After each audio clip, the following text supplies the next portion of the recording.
Come on.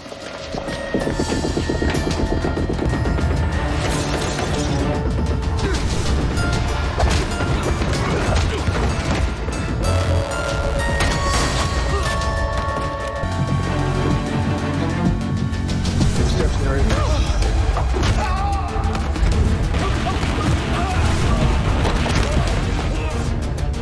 Thanks. Halo Flickers, welcome to Sneak Flicks. Dengan bangga kami mempersembahkan kepada kalian ulasan series berjudul Shooter season ketiga, chapter keempat. So without any further ado, let's get into it. Chapter kali ini scene dibuka oleh tim dari Swagger yang telah berencana untuk mencari tempat di mana Memphis akan dipindahkan. Tetapi ketika mereka hendak berangkat, tiba-tiba seorang wanita datang dari arah lorong yang menghampiri mereka. Tim pun lantas segera bersiap menghadapi ancaman yang akan segera datang. Dan namun rupanya wanita yang menghampiri mereka adalah Memphis yang telah berhasil kabur. Lalu scene beralih kepada 4 jam sebelum Memphis berhasil kabur dari penjara. Di mana ternyata ia ditolong oleh seorang wanita yang Memphis duga sebagai agen CIA. Wanita yang menolongnya ternyata tak ingin memberitahu siapakah identitas ia yang sebenarnya. Lalu ia dibawa ke sebuah gudang milik wanita misterius tersebut dan di sana ia mengajak kerjasama Memphis untuk segera menggulingkan Atlas bersama-sama. Tetapi seperti yang kita tahu, jika watak dari Memphis adalah tak pernah percaya orang baru yang ia kenal. Dan meskipun Memphis menolak ajakan kerjasama tersebut, kemudian tiba-tiba Memphis disenderkan ke sebuah lemari dan kartu dekripsi Atlas pun diambil secara paksa. Lalu wanita misterius itu pun menunjukkan beberapa bukti yang bisa membuat Memphis, Bobley dan Isaac berada di penjara maksimum. Setelah kejadian tersebut, Memphis menceritakan apa yang telah ia alami. Setelah itu, Bobley pun bercerita jika Guterres mengatakan ada seorang wanita yang menjadi otak di balik misi Atlas. Wanita itu bernama Catherine Mayfield yang sekarang berada di rumah sakit jiwa Armstrong. Akhirnya Bobley dan Isaac pun bergegas pergi ke sana untuk mencari informasi. Sementara Memphis pergi ke rumah Gregson untuk mencari sebuah burn drive. Menurut apa yang Margo katakan, burn drive tersebut berisi tentang nama serta fakta kotor orang besar di dalam organisasi Atlas. Mereka pun langsung membagi tugas dan tak lama Bobley beserta Isaac pun telah tiba di rumah sakit jiwa Armstrong. Lalu mereka pergi memasuki rumah sakit jiwa tersebut. Tapi ketika mereka sudah berada di dalam, ternyata salah satu penjaga tiba-tiba pergi ke toilet dan menelpon seseorang untuk memberi kabar jika Bobley dan Isaac tengah berada di sini. Tak butuh waktu lama bagi mereka untuk menemukan Catherine Mayfield, karena di sana Catherine tengah berada di taman untuk melukis karya miliknya. Saat kedatangan Bobley dan Isaac, Catherine mengira mereka berdua adalah petugas yang akan membenarkan gas miliknya yang mengalami kebocoran. Namun Bobley langsung memperkenalkan dirinya sebagai salah satu anak dari Earth Swagger yang pernah bertugas dengannya di Vietnam. Terlihat raut wajah yang langsung berbeda dari Catherine setelah mendengar nama tersebut. Sementara itu, Harris dan Carlita tengah mengawasi Memphis yang sedang memasuki rumah Gregson. Namun, di satu sisi, asisten rahasia dari Hayes tengah merancang senjata miliknya serta akses masuk ke dalam rumah sakit jiwa Armstrong. Di kediaman Gregson, Memphis menyamar kali ini sebagai agen FBI agar ia bisa mengakses masuk rumah yang dijaga ketat oleh polisi, bahkan mungkin oleh anggota Atlas. Lalu ia mencari burn drive tersebut hingga akhirnya menemukan benda itu setelah ia menemukan salah satu kotak rahasia yang Gregson miliki. Lalu scene beralih kepada Red Bama Junior yang sedang mengundang Sam ke rumahnya. Di mana maksud tujuan dirinya mengundang Sam adalah untuk menyogok agar bisa menidurkan anjing yang nakal. Dan anjing tersebut tentu siapa lagi kalau bukan Bobley Swagger. Nampaknya Red Bama Junior tak tahu jika Sam adalah orang yang sangat berjasa bagi kehidupan Bobley Swagger. Ia pun dengan lantang menolak tegas uang pemberian Red Bama secara mentah-mentah. Lalu Red Junior itu kembali menginginkan sesuatu darinya, yaitu barang milik Earth. Tetapi Sam berlagak tak tahu apapun dan justru pergi dari hadapannya. Kembali ke Bobley dan Isaac yang sedang berbincang dengan Catherine. Di mana Mayfield atau Catherine bertanya terkait apa tujuan Bobley datang kemari menghadapinya. Apakah itu untuk urusan ayahnya, negara, atau karena ia menyukai wanita tua yang gila? Dan Bobley menjawab, dua dari awal. Kemudian ia bertanya seperti apa ayahnya dulu. Catherine menjawab bahwa ayahnya sama seperti mereka, seorang patriot. Tetapi Mayfield seperti sedang mencoba untuk mengulur waktu dengan cara berbicara yang tak sesuai konteks dengan apa yang Bobley tanyakan padanya. Akhirnya Bobley pun meminta kepada Catherine untuk memberi mereka informasi sekecil apapun. Sementara asisten rahasia Hayes telah berada di rumah sakit dan tengah menyiapkan senjatanya. Saat Catherine sedang bercerita tentang Atlas yang telah membangun semua hal ini selama 10 tahun, dimulai dari memanipulasi, mengendalikan suara, pendidikan, bahkan untuk menguasai massa dan lain-lain. Tiba-tiba saja asisten Hayes datang dan langsung menembak dirinya hingga tewas. Melihat pembunuhan tersebut membuat Bobley pun harus langsung mencoba untuk mengejar orang itu. Sementara Isaac mencoba mencari jalan keluar untuk mereka berdua. Tetapi sayangnya Bobley gagal menangkap orang yang telah menembak Catherine karena ia berhasil kabur menggunakan sebuah mobil. Karena polisi langsung mendatangi rumah sakit jiwa, mau tak mau Bobley pun beserta Isaac memutuskan untuk kabur. Kemudian mereka berdua kembali ke bunker dan memberitahu informasi yang mereka dapatkan dari Catherine, yaitu Hayes yang telah memutuskan siap menjadi calon ketua MA selanjutnya. Namun saat mereka sedang berunding tentang hal tersebut, tiba-tiba Carlita melihat beberapa mobil sedang mencoba untuk memasuki bunker, yang ternyata mereka adalah orang-orang suruhan dari Red Bama Senior. Bahkan Red Bama Senior sendiri berada di sana. Ia pun langsung berbicara via CCTV yang mengatakan jika tim Swagger harus segera menyerahkan kartu dekripsi Atlas padanya. Apabila mereka menolak, maka ia akan segera menerobos masuk serta mengambil secara paksa kartu tersebut. Tentunya dengan kekerasan. Dan tebak, menurut kalian apa pilihan dari seorang Carlita? Wanita tangguh yang kini kita ketahui sebagai sosok paling menakutkan. Ya, ia lebih memilih untuk kekerasan. Kemudian ia menekan tombol yang otomatis meledakkan sebuah bom di luar bunker hingga membuatnya setidaknya 2 orang anak buah Red Bama Senior tewas. Melihat kejadian itu membuat Red Bama Senior akhirnya menyuruh anak buahnya untuk segera menerobos masuk. Dan ketika mereka menerobos, tiba-tiba gedung bunker mengalami keruntuhan kecil yang menimpa tempat di mana mereka berada. Beruntung tak ada satupun anggota yang tertimpa, tetapi kartu dekripsi Atlas berada di runtuhan tersebut. Kemudian Bobley menyuruh yang lain untuk pergi terlebih dahulu karena ia akan berusaha untuk mencari kartu dekripsi itu. Akhirnya Memphis, Carlita, Harris dan Isaac pun harus berjibaku tembak dengan anak buah dari Red Bama Senior. Tak lama setelah itu, Bobley berhasil menemukan kartu dan ia langsung mencoba mencari jalan keluar. Tetapi saat ia hendak keluar, 2 anak buah Red Bama Senior sudah berada menunggunya dan langsung menembakinya dengan peluru. Saat itu Bobley berhasil terlebih dahulu melumpuhkan salah satu anak dari mereka dan mengambil pistolnya. Kemudian ia mencoba memancing mereka agar masuk ke dalam ruangan dan setelah mereka terpancing, tiba-tiba Bobley keluar dari bawah kasur serta langsung menembakinya. Padahal di luar Red Bama Senior telah memerintahkan anak buahnya untuk mengambil kartu dekripsi milik Atlas. Dan urusan Bobley itu ia serahkan kepada anak buahnya, entah akan dibawa hidup atau mati. Saat Red Bama Senior mengatakan hal tersebut, Bobley telah berhasil melumpuhkan anak buahnya. Dan ia langsung merebut alat komunikasi mereka, lalu menyuruh Red Bama Senior menemui dirinya. Ketika Bobley setelah berhasil pergi ke atas dan timnya telah berhasil kabur, rupanya Red Bama Senior memilih untuk mundur. Dan setelah kejadian itu pun, malamnya mereka langsung bertemu dengan Margo untuk menyerahkan burn drive milik Gregson. Kali ini Memphis dan Bobley menjadi perwakilan mereka, sedangkan Carlita dan Harris memantau pergerakannya dari jauh.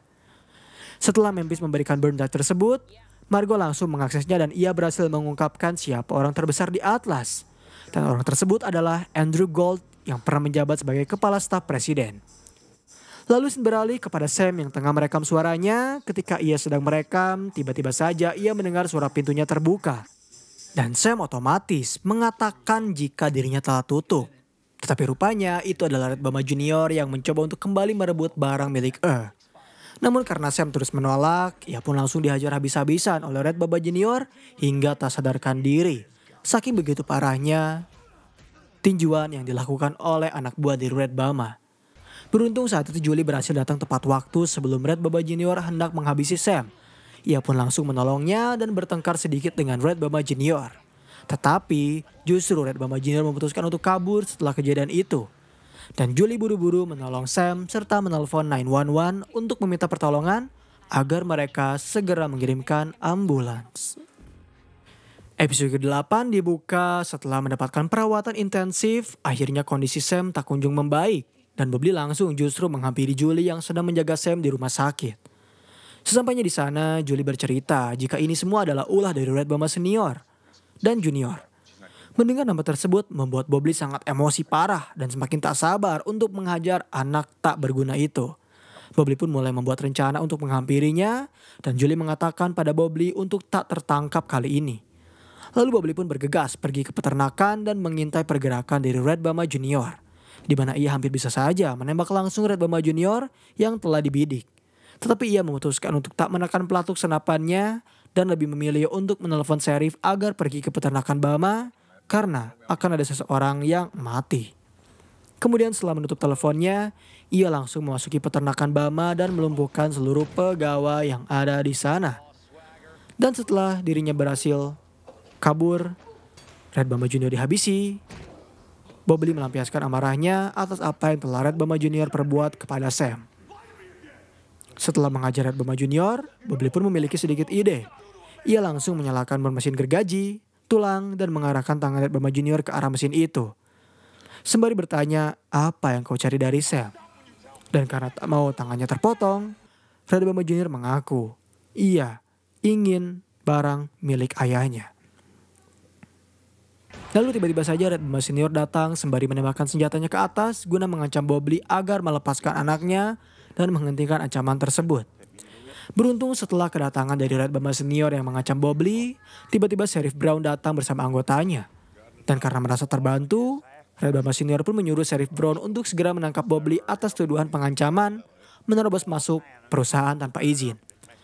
Tetapi ternyata Sheriff Brown berniat untuk membantu Bob Lee dan berada di pihaknya, di mana ia mengatakan bahwa anak Red Bama Senior terjatuh dan Bob Lee berusaha untuk membantunya. Ia lalu meminta Red Bama Junior untuk bersaksi tentang apa yang telah ia lakukan kepada Sam. Namun Red Bama Senior mengatakan jika ia tak mengerti apa maksudnya. Dan Sheriff Brown mengatakan kembali untuk menghubungi dirinya. Lalu Sheriff Brown pun mengajak Bob Lee untuk segera pergi. Setelah kejadian itu, Bob Lee pun kembali ke rumah sakit dan segera menemui Sam yang sudah mulai siuman. Dan dirinya masih merasakan sedikit halu karena menganggap Bob Lee sebagai Akhirnya Bob Lee menyuruh untuk kembali beristirahat dan tak lama kemudian Julie pun datang membawa barang-barang milik Sam yang telah polisi amankan.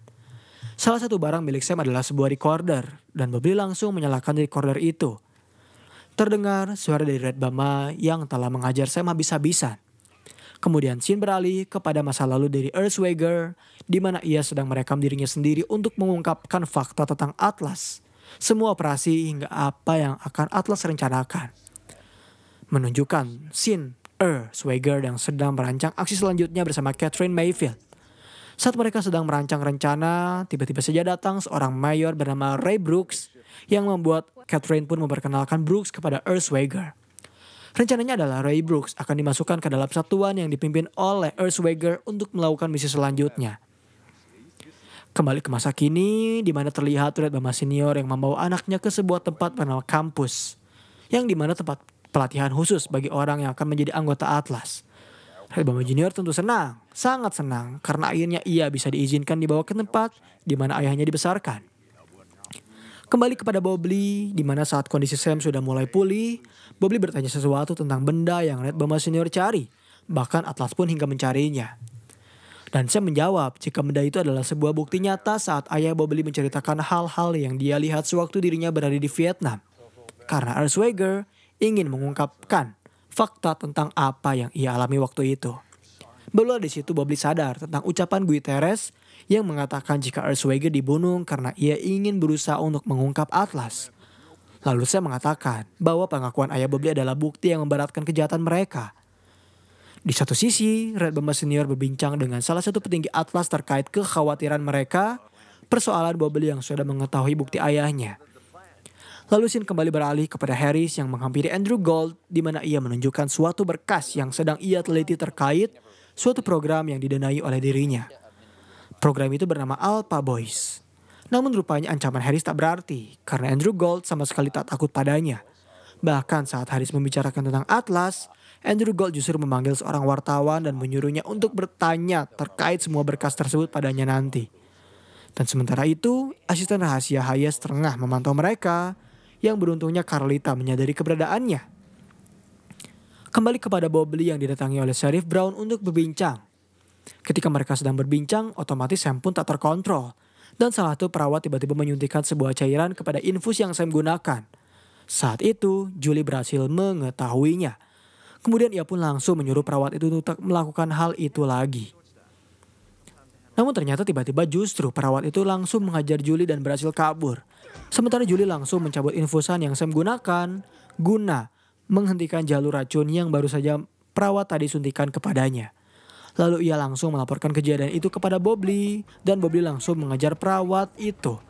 Namun lagi-lagi nampaknya Bobley gagal menangkap orang yang mengusik kerabatnya. Setelah kejadian tersebut, Bobley menghampiri kantor dari Sheriff Brown untuk mencari tahu bukti yang ayahnya perbuat. Di mana ia bisa melihat sebuah nama yang tak asing baginya, yaitu LaForge. Sebuah nama yang pernah ayahnya tunjukkan.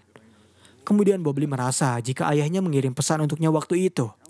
Hingga akhirnya ia bertanya di mana ia bisa mencari berkas tersebut. Dan Sheriff Brown menjawab, semua ada di Fort Worth dalam catatan negara. Lalu scene kembali beralih kepada Red Bama Senior, yang dimana salah satu petinggi Atlas sedang menghampirinya dan mengatakan bahwa Bobley mempunyai petunjuk tentang bukti ayahnya. Red Bama Senior bertanya bagaimana caranya ia bisa menemukan hal itu. Dan petinggi Atlas menjawab bahwa putramu lah yang memberitahu dia apa yang sedang dicari olehnya. Dan jika Bobley berhasil mendapatkan bukti tersebut, maka usaha mereka selama 30 tahun ini akan sia-sia dalam hitungan sekejap. Tentunya Red Bama Senior tahu apa konsekuensi yang akan terjadi jika semua hal tentang Atlas akan terungkap. Mendengar tersebut, Red Bama Senior pun menolak karena anak darinya akan dijadikan tumbal atas kesalahannya yang sangat-sangat merugikan Atlas. Kembali kepada Bobley yang akhirnya mendapatkan berkas tersebut bersama Sheriff Brown. Di sana ia langsung mengambil berkas tersebut lalu melihat bukti rekaman milik ayahnya yang terpampang secara jelas. Bahkan Bobley pun memasuki bukti tersebut ke dalam tas hingga membuat lampu di sana langsung mendadak mati sehingga mereka berdua sudah tahu jika mereka akan dibuntuti. Lalu mereka berdua pun langsung berpencar untuk mengecoh orang-orang yang membuntuti mereka. Bobley langsung bersikap seorang ninja, di mana ia melumpuhkan satu persatu musuhnya hingga tak tersisa. Sementara Sheriff Brown cukup terkejut ketika ia melihat Bobley karena ia mengira Bobley adalah seorang musuhnya. Setelah berhasil melumpuhkan seluruh orang yang mengintainya, Bobley dan Sheriff pun langsung buru-buru pergi dari tempat itu. Sementara itu, ketika malam hari tiba, Red Bama Senior langsung mendatangi anaknya dengan membawa sebotol minuman. Namun yang aneh kali ini adalah gelas yang akan Red Bama Junior minum terdapat sedikit air putih yang diduga adalah sebuah racun. Kemudian Red Bama Senior pun menuangkan minuman yang ia bawa dan mereka pun meminumnya bersama.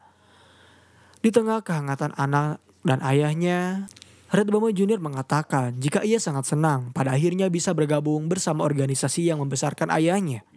Kemudian ia berjanji akan membuat ayahnya bangga dan sontak Red Bama Senior memeluk anaknya dengan sangat erat.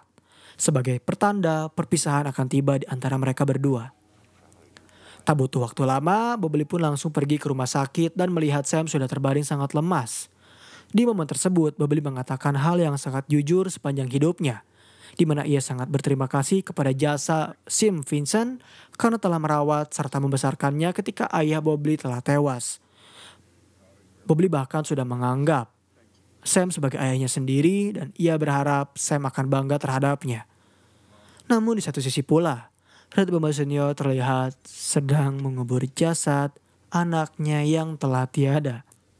Bahkan di scene kali ini terasa seperti ada seseorang yang telah menaruh bawang. Di sini kita bisa melihat Bobley yang kehilangan sosok panutan, sosok yang telah membesarkannya dari kecil. Sementara Red Bama Senior kehilangan anak semata wayangnya, anak yang mungkin jika masih hidup akan meneruskan dirinya kelak. Tetapi sayang, ia dengan sangat terpaksa harus melakukan ini semua. Lalu scene berpindah kepada kesaksian dari Earthswager saat ia menjalankan tugas bersama Ray Brooks. Mereka lalu menawan beberapa warga asli Vietnam untuk bertanya terkait petinggi mereka. Namun Brooks melakukan hal yang tak suka sama sekali. Yaitu ia dengan sengaja menyakiti warga yang tak bersalah. Yang membuat Earl pun memutuskan untuk memeriksa truk tersebut yang mereka bawa. Awalnya hal itu dicegah oleh Brooks dan justru menyuruh Earl untuk segera menunggu di truk. Tapi Earl tak mempedulikan hal tersebut dan tetap memeriksanya. yang ternyata truk itu berisi narkotika. Akhirnya disitulah titik di mana Earthswager mengetahui kebusukan Atlas beserta jajarannya. Bahkan dia langsung menghajar Brooks tepat di wajahnya dan menyuruhnya untuk segera mencari jalan pulang sendiri. Dan tepat hari ini, kita bisa melihat Ray Brooks tua dengan luka yang Earthswager telah ciptakan untuknya. Kini ia bisa ditetapkan sebagai Ketua Mahkamah Agung selanjutnya. Dan scene akhir di episode kali ini memperlihatkan kesaksian dari Earthswager di hadapan kamera yang menceritakan tentang kebusukan dari Ray Brooks. Lalu ia mengatakan, apapun rencananya tak akan berakhir sampai seseorang menghentikannya. Dan pembahasan mengenai series Shooter season ketiga chapter keempat pun berakhir di sini.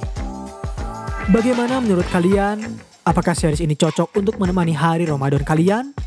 Berikan komentar serta saran untuk membangun channel ini. Serta jangan lupa tetap nyalakan lonceng notifikasi agar kalian tak pernah ketinggalan konten-konten menarik yang kami sajikan. Dan sampai berjumpa kembali di chapter selanjutnya.